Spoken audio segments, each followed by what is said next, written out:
Aujourd'hui, c'était la première journée de l'Assemblée Générale de Tournons la Page. Donc nous avons commencé par une cérémonie d'ouverture pour accueillir les différents participants, membres des coalitions et partenaires invités. Puis un grand panel sur la démocratie dans un monde en crise. Et cet après-midi, il y a eu 4 ateliers sur différentes thématiques. La gestion de la démocratie après une période de transition, la lutte contre la désinformation, la communication non violente et enfin le plaidoyer institutionnel.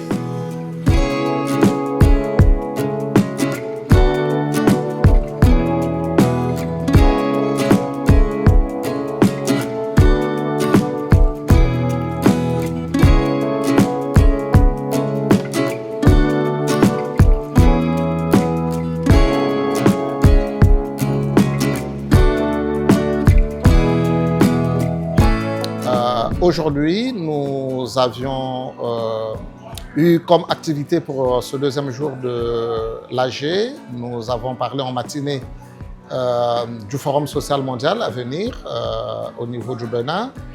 Dans un autre atelier, le CRID a organisé une journée, plutôt une matinée, sur les solidarités, les luttes solidaires au niveau international. Et l'après-midi de ce deuxième jour a été consacré aux présentations des coalitions nationales qui ont présenté les activités depuis la dernière AG de Cotonou pour boucler cette journée avec la présentation du plan stratégique pour les 10 ans à venir pour le mouvement de TLP.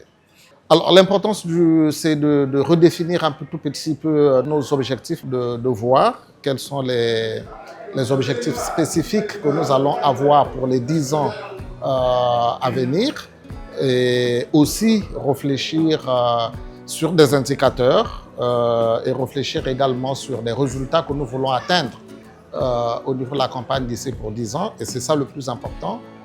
Si vous voulez, on essaie de fixer le cap pour pouvoir avancer au sein de cette campagne.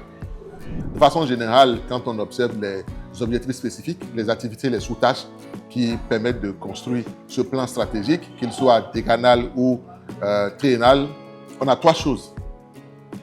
On a que, principalement, il faut renforcer la protection et la gouvernance. La gouvernance, il faut la rendre inclusive.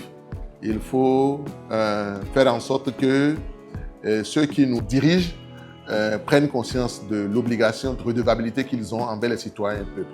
Et puis la protection. Puis la plupart, beaucoup de nos militants, camarades disparaissent, sont emprisonnés, soit en exil, ne peuvent pas retourner chez eux, voir leur famille, ne pas participer aux activités sociales de leur famille, par exemple. Nous envisageons, pour le compte des 3 prochaines années, de trouver, en négociant avec plusieurs partenaires bailleurs, un fonds de protection afin que nous soyons plus prompts et plus réactifs par rapport à ce genre de situation. Donc c'est la première chose. Après, il y a ce que nous appelons les écoles de la démocratie, par laquelle nous ambitionnons de travailler avec les organisations de la société civile, qu'elles soient membres ou non des coalitions nationales de Tourner la Page, avec nos militants, en créant des facilités de travail entre coalitions voisines, régionales, afin de répandre plus l'esprit de la démocratie tel que nous le concevons et tel que nous nous en sommes donné le mandat. C'est-à-dire que nous voulons qu'il y ait plus d'associations, nous voulons que des campagnes soient organisées de façon régulière afin qu'il y ait plus de personnes qui soient convaincues de la nécessité de rendre la gestion de nos cités plus démocratique. Le premier message, c'est qu'on n'arrête jamais de parler de nos camarades, de nos amis qui sont emprisonnés, qui ont disparu et qui sont en exil.